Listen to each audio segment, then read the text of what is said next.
नमस्कार साथियों। तो साथियों, ये वीडियो बना रहा हूँ मैं, जो मेरे साथी TGT, PGT, KBS, DSSB, JRF, UGC net इत्यादि प्रतियोगी परीक्षाओं के लिए तैयारी कर रहे हैं। साथियों, मैं भी बहुत सारी वीडियो देखता हूँ और आप भी यूट्यूब पर बहुत सारी वीडियो देखते होंगे। जो मेरे भाई, मेरी सीनियर 100-200 क्वेश्चनों की सीरीज लेकर आते हैं और स्टूडेंटों में होड़ लगी हुई है, ये देखूं, कोई क्वेश्चन मेरे से रहना चाहिए। और ये अफरा तफरी में हम 2-2, 4-4, 6-6, 8-8 घंटे निकाल देते हैं।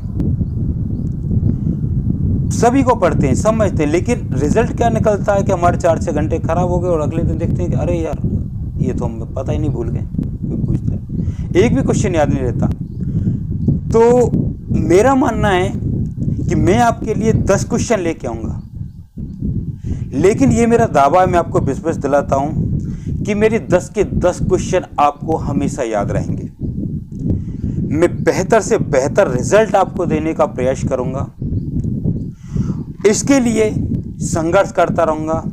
ये जो वीडियो मैं आपको आपके सामने प्रस्तुत करने के लिए जा रहा हूँ, ये मेरे साथियों एलिफेंटा केव्स, एलिफेंटा की गुफाओं के बारे में जितनी ज़्यादा से ज़्यादा जानकारी मैं आपको दे सकता हूँ, मैंने देने का प्रयास किया। तो साथियों, कुछ वीडियो हम भी यूट्यूब पर देखते हैं, उसमें क्या होता है कि सिर्फ स्पीच होती है, बोलते दिखाई कुछ भी नहीं देता, स्टूडेंटों को मोटिवेशन नहीं मिलता, उनका मन नहीं लगता। कुछ वीडियो ऐसी होती है कि उसमें दिखाई देता है लेकिन बोलता कुछ नहीं है। तो इन बातों को ध्यान रखते हुए साथियों, मैं मुंबई खुद गया, वहाँ जाकर एलिफेंटा केव की मैंने वीडियो बनाई और अब मैं आके अपनी उसमें आवाज़ दे रहा हूँ कि जिससे आप मान लीजिए एक बार को आप क्वेश्चन आपके सामने एग्जाम में आ जाता है और उसे भूल भी जाते हो, तो जो आपके अंदर जो मेरी वीडियो की मेमोरी आपके माइंड में बनी हुई होगी, उसे देख आपको तुरंत याद आ जाएगा कि हाँ यार, ये चीज़ तो वहाँ है। बच्चू भाई के हमने ये वीडियो को देखा था कार्तिक आर्ट्स चैनल पर, तो हाँ यार, ये तो वो चीज़ वहाँ है, उन्होंने बताया था। तो मेरा प्रयास हमेशा यही रहेगा, मैं आपका ज़्यादा वक्त नहीं लूँगा कि अगर मैं 10 भी क्वेश्चन लेके आ रहा हूँ तो 10 के 10 याद रहेंगे। मैं ट्रिक भी ऐसे लेके आऊँगा साथियों, जो आपको लगेगा कि ये ट्रिक मैंने नहीं, वो आपने बनाई है। क्योंकि साथियों, मान लीजिए हम कोई भी ट्रिक बना के देते कि इसको याद कर लो, अरे यार, जब याद ही रहने वाली बात होती तो ट्रिक की ज़रूरत ही क्या पड़ती, हम सीधा क्वेश्चन ही क्यों नहीं याद कर लेते, है ना। क्वेश्चन याद नहीं होता इसलिए तो ट्रिक बनाते हो। ट्रिक भी आप ऐसी बना देते हो कि हाँ ठीक है, उस टाइम पे तो अच्छी लगती है जिस टाइम पे हम देखते हैं, लेकिन बाद में उस ट्रिक को ही भूल जाते हैं। तो मेरी ट्रिक इतनी मस्त एंटरटेनमेंट की होगी कि आप देखकर कहोगे कि यार है तो हमने बनाई है, एक बार बता दिया, वो दोबारा देखने की जरूरत नहीं है। तो साथियों, मैं कार्तिक आर्ट्स चैनल की तरफ से पेंटर बच्चू सिंह कृष्णा, और मैं आपके सामने एलिफेंटा केव की वीडियो प्रस्तुत कर रहा हूं। और अगर आपको मेरी वीडियो अच्छी लगती है तो वीडियो को कृपया करके सब्सक्राइब करें, लाइक करें और शेयर ज़रूर करें। अभी मैं ऑनलाइन क्लास तो नहीं दे पा रहा हूं, मैंने नया शुरू किया है, लेकिन हाँ, मैं यूट्यूब पर वीडियो बनाकर ज़रूर डालूँगा और आप देखते रहिए। और किसी भी मेरे भाई को कोई आपत्ति होती है या कोई अपनी बात रखना चाहते हैं, कोई राय देना चाहते हैं, तो कमेंट्स बॉक्स में जाके वो अपनी राय दे सकते हैं। धन्यवाद। जय हिंद। नमस्कार साथियों। तो साथियों, अब हम ले आए हैं आपको एलिफेंटा की गुफाओं में। तो साथियों, आपको इतना तो जानकारी होगी कि त्रिमूर्ति के कारण एलिफेंटा की गुफाएं दुनिया में प्रसिद्ध हैं। और साथियों, आप टीजीटी, पीजीटी, केबीएस, डीएसएसबी आदि किसी भी प्रतियोगी परीक्षा के लिए, कला अध्यापक के लिए जब जाते हो देने के लिए, तो 1-2 क्वेश्चन तो अवश्य ही इसमें से बनता है और हो सकता है कि ज़्यादा भी आ जाएं। तो ये वीडियो जो भी हमारे साथी स्टूडेंट कला अध्यापक के लिए तैयारी कर रहे हैं, उनके लिए महत्वपूर्ण, बहुत ही ज़्यादा सिद्ध होगा। तो साथियों, थोड़ा वीडियो लंबा हो सकता है, क्योंकि जैसा कि आप देख पा रहे हैं, आपको लगेगा कि भैया बता रहे हैं कि एलिफेंटा की गुफाएं, और दिखा रहे हैं समुद्र। तो मेरे साथियों, थोड़ी सी इस वीडियो क्लिप को मैंने इसमें प्लस कर दिया है, जिससे कि आपका ध्यान इधर उधर से बिल्कुल केंद्र होके बिल्कुल हमारी वीडियो पर आ जाए। तो साथियों, आप वीडियो को ध्यान से देखिए। और मैं तो कह रहा हूँ कि ऐतिहासिक दृष्टि से ही नहीं, आप जब भी आपकी स्कूल कॉलेज की छुट्टी हों और आपको मौका मिले, तो मैं तो कहता हूँ कि एक बार आप अवश्य ही एलिफेंटा की गुफाओं को निहारने के लिए, देखने के लिए, इनका आनंद लेने के लिए अवश्य ही आइए। क्योंकि साथियों, यहाँ आपको एक तो मुंबई घूमने का हो जाएगा, जहाँ पर आपको gateway of India, Taj hotel, Oberoi hotel, Juhu Chowpatty और बहुत सारी चीज़ें आप मुंबई में घूम सकते हो। और पैरी में बैठकर आप अरब सागर में घूमने का आनंद ले सकते हो। तो बड़ा ही आनंद आपको आएगा और उसके साथ साथ आपको ये ऐतिहासिक जानकारी तो एलिफेंटा गुफाओं के बारे में मिलेगी।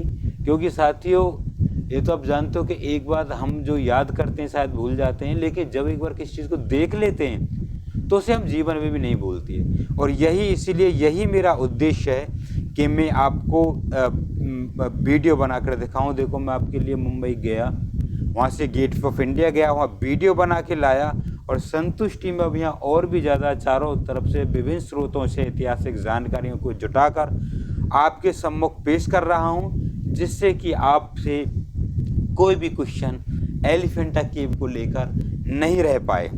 तो आप क्योंकि देखोगे तो देखकर जो आदमी सीखता है उस चीज़ को आसानी से आदमी नहीं भूल पाता है।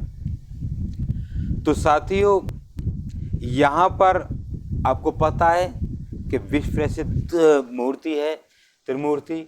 अब मैं बताता हूँ आपको, हालांकि ज़्यादातर लोग इसके बारे में जानते होंगे, लेकिन फिर भी मैं आपको मोटी मोटी जानकारी दे दूं कि यहाँ तक आपको कैसे आया जाएगा। तो साथियों, एलिफेंटा की गुफाओं तक पहुँचने के लिए आप भारत के किसी भी कोने से आप को मुंबई आना ही पड़ेगा। आप बाय एरोप्लेन आएँ या ट्रेन से आएँ। तो यदि आप ट्रेन से आते हो तो सीधा आपको मुंबई का जो लास्ट रेलवे स्टेशन है, चर्च गेट रेलवे स्टेशन, वहाँ पर आपको उतरना पड़ेगा। और चर्च गेट रेलवे स्टेशन से उतरने के बाद आप पहली काली टैक्सी लेकर गेटवे ऑफ इंडिया आओगे। और जब आप गेटवे ऑफ इंडिया आ जाओगे तो वहाँ से आपको टिकट लेकर इसमें पैरी में बैठना पड़ेगा। इसमें अगर आपको लगता कि नहीं जी हमको तो ज़्यादा पानी देखकर डर लगता है, तो इसमें नीचे भी बैठने की व्यवस्था है पैरी, जिसको आप हाउस बोट या पानी का जहाज़ कहकर भी संबोधित कर सकते हो। इसमें आप नीचे भी सुरक्षित बैठ सकते हो। और जो मेरे साथी खुले आसमान के नीचे अरब सागर का आनंद लेना चाहते हैं, वो इसमें सीढ़ियों के द्वारा ऊपर बैठ सकते हैं और यहाँ आकर पक्षियों को दाना देकर यहाँ का आनंद ले सकते हैं, जहाँ का ठंडी ठंडी हवा आपका मन मोह लेगी। तो साथियों, जब आप इसमें पैरी में बैठ जाओगे तो गेटवे ऑफ इंडिया से जो आपकी एलिफेंटा की गुफाएं हैं वो लगभग 15-16 किलोमीटर दूर हैं, जहाँ पर आपको एलिफेंटा केव तक पहुँचने के लिए लगभग 1 घंटा आपको लग जाएगा। तो साथियों, जहाँ जिस आइलैंड पर एलिफेंटा की गुफाएं हैं, ये आप सामने देख पा रहे होंगे, ये समुद्र से चारों तरफ से घिरा हुआ एक टापू है। और जहाँ इस टापू पर जो एलिफेंटा की गुफाएं हैं, उस स्थान का प्राचीन नाम था धारापुरी, जिसका शाब्दिक अर्थ होता है गुफाओं का शहर। अब आप कहोगे कि जब धारापुरी था तो इसका एलिफेंटा नाम क्यों पड़ा? तो मैं आपको बता देना चाहता हूं साथियों कि यहाँ पर जब पुर्तगाली आए थे तो पुर्तगाली ने देखा कि इन गुफाओं के सम्मुख प्रांगण में एक विशालकाय हाथी की मूर्ति लगी हुई है। जब उन्होंने उस हाथी को देखा तो हाथी के नाम पर उन्होंने इस स्थान का नाम एलिफेंटा रख दिया। अब कभी आओगे साथियों तो आप कहोगे भैया बता रहे थे यहाँ तो विशालकाय हाथी की मूर्ति है, तो वो अब आपको नहीं मिलेगी, क्योंकि वर्तमान में वो विशालकाय हाथी की मूर्ति को वहाँ से हटाकर वीर माता जीजाबाई उद्यान एवं चिड़ियाघर के प्रांगण में सुरक्षित रख दिया गया है। और साथियों इसी स्थान के अन्य नाम Prince of Wales museum Mumbai तथा एक और अन्य नाम विक्टोरिया गार्डन मुंबई है। कभी आप कहने लगो, ऑप्शन आए आपके पेपर में कि एलिफेंटा में जो रखी हुई थी धारापुरी में विशालकाय हाथी की मूर्ति वो वर्तमान में कहाँ है, और आपको लगे वहाँ पे ऑप्शन में वीर माता जीजाबाई उद्यान है ही नहीं और वहाँ पर आ जाता है Prince of Wales museum Mumbai या विक्टोरिया गार्डन मुंबई, तो आप कहोगे भैया ने तो ये बताया था। तो ये एक ही स्थान के तीनों अलग अलग नाम हैं, तो इसमें से चाहे वीर माता जीजाबाई उद्यान मुंबई आए या Prince of Wales museum Mumbai आए या विक्टोरिया गार्डन मुंबई आए, तो हाथी की मूर्ति एक ही स्थान पर है और एक ही स्थान के 3 अन्य नाम हैं। तो हम वीडियो को देख के बता सकता हूँ। तो देखिए अब हम पेरी यानी हाउस बोट में थे, उतर चुके हैं और उसमें से उतर के अब हम इसमें बैठने वाले हैं जिसका नाम है टॉय ट्रेन। तो साथियों अगर आप चाहो तो पैदल भी जा सकते हो, कोई जोर जबरदस्ती नहीं है कि आप इसमें बैठो, लेकिन यदि आप इस टॉय ट्रेन का भी आनंद लेना चाहते हो, 1 मिनट सॉरी पानी पीता हूँ। यदि आप टॉय ट्रेन का आनंद लेना चाहते हो तो आप 10 रुपये की टिकट लेकर इस टॉय ट्रेन में बैठ के आप सफ़र कर सकते हो, और ज़्यादा लंबा नहीं है, ये थोड़ा ही दूर है। पैदल जाना चाहो बड़े आराम से जा सकते हो, लेकिन आप इसका टॉय ट्रेन का आनंद लेना चाहो तो आप इस टॉय ट्रेन में भी बैठ सकते हो। बहुत ही खूबसूरत जगह है और इस स्थान का जो आप देख रहे हो नज़ारा हम जब वीडियो के लास्ट में ऊपर जब हम एलिफेंटा गुफाओं की पहाड़ी के ऊपर चढ़ जाएंगे तो वहाँ से थोड़ी सी वीडियो इसकी डालेंगे, जो आप देख सकते हो यहाँ का बहुत ही खूबसूरत नज़ारा, जिसमें आपको वहाँ से मुंबई भी दिखाई देगा, पूरा अरब सागर समुद्र दिखाई देगा और ये स्थान भी दिखाई देगा जहाँ पर अभी हम इस टॉय ट्रेन में बैठे हुए हैं। तो जो मुंबई से चलने वाले ये शिप हैं, पानी के जहाज़, ये पेरी हाउस बोटें, जो आप किसी भी नाम से संबोधित करो, तो आप यहीं पर आके उतरोगे और यहाँ टॉय ट्रेन बैठ के यहाँ से आगे जाओगे। तो साथियों ये तो कहना मत कि भाई पता ना कहाँ इधर उधर की बातें कर रहा है वीडियो ने, कोई बात नहीं, शांति से दिल पर हाथ रख के बैठे रहो। बिल्कुल हम आपको एलिफेंटा की गुफाओं से रूबरू कराएंगे, वहाँ के मूर्ति शिल्प दिखाएंगे, उनके बारे में जानकारी देंगे। तो देखिए यहाँ पर आपको ये गाय माता भी देखने के लिए मिलेंगी। गाय माता बहुत सीधी होती हैं, सीधी सादी ये भी हैं, और यहाँ पर आप अपनी इच्छा से पुण्य कमाना चाहो तो गाय माता को कुछ भी वो खिला सकते हो जो अब भी खाते हो, तो ये बड़े आराम से खा लेती हैं। और पानी की बोतल से पानी पिलाओ तो ये पानी भी पी लेती हैं।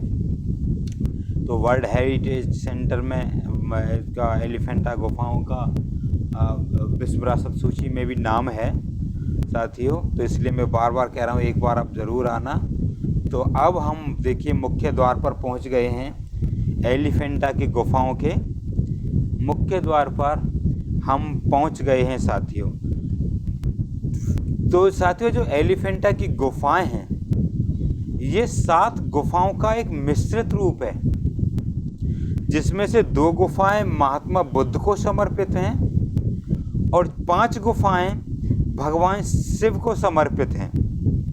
तो इसके विभिन्न अलग अलग गेट हैं, जिनमें से एक द्वार ये भी है।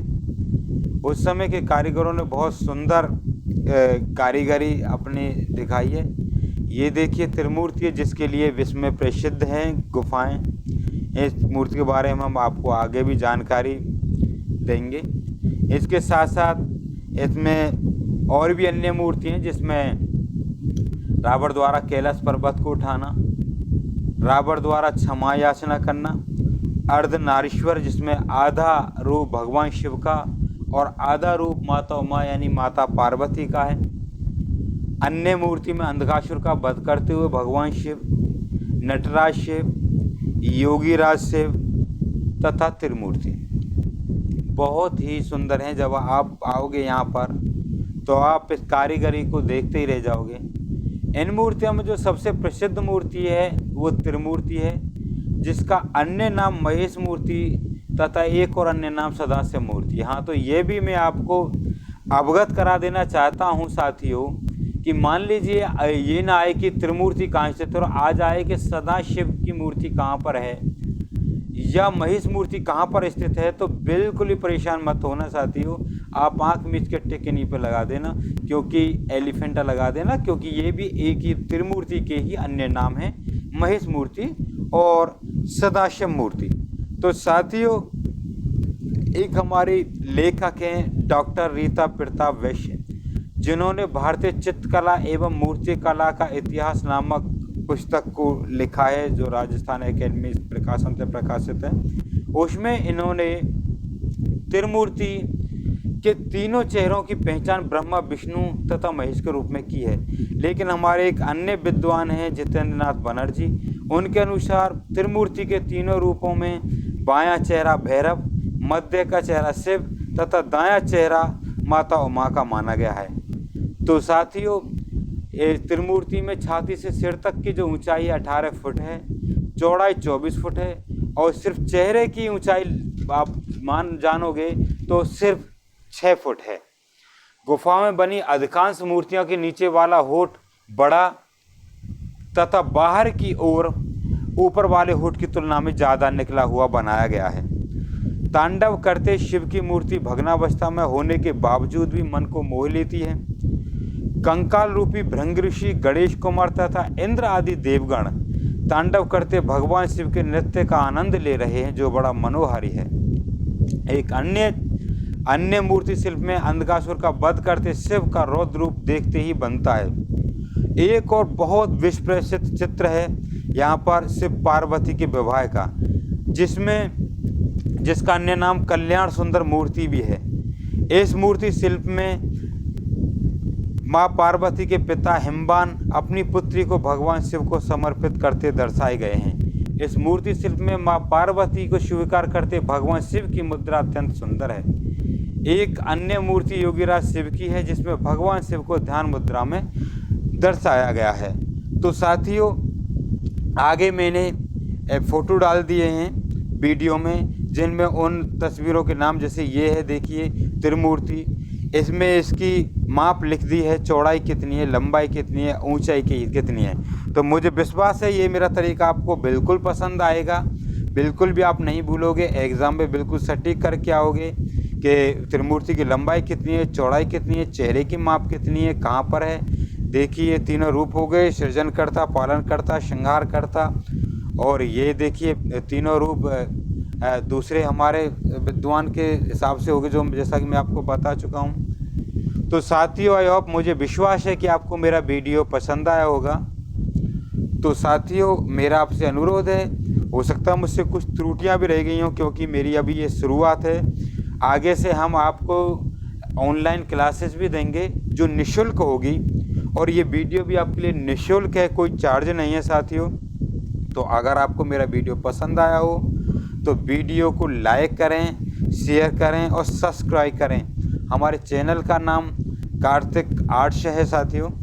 और कोई त्रुटि रह गई हो और जिज्ञासावश कोई प्रश्न आपके दिमाग में आ रहा हो, कोई बात मेरे से कहने को, तो कृपया करके कमेंट्स बॉक्स में आप अपनी बात रख सकते हैं। तो मेरा मानना तो यही है कि दिन में आप सिर्फ भले ही 10 क्वेश्चन पढ़िए, लेकिन वो आपका तरीका ऐसा हो। देखिए, ये अब हम पहाड़ पर ऊपर चढ़ चुके हैं और ऊपर से हम उस दृश्य को आपको दिखाने का प्रयास कर रहे हैं जहाँ पर हम पानी के जहाज से उतरे थे और हाउस जो एक टॉय ट्रेन में बैठ के आए थे। हम उन केव के ऊपर हैं पहाड़ी पर, जिसका सरदा से बहुत मनोहारी है, फूल पत्ते बहुत खूबसूरत हैं। तो साथियों, यहाँ पर आइए और हमारी वीडियो को देखिए। तो मैंने ये डाल दी हैं। तो फिलहाल के लिए इतना ही साथियों।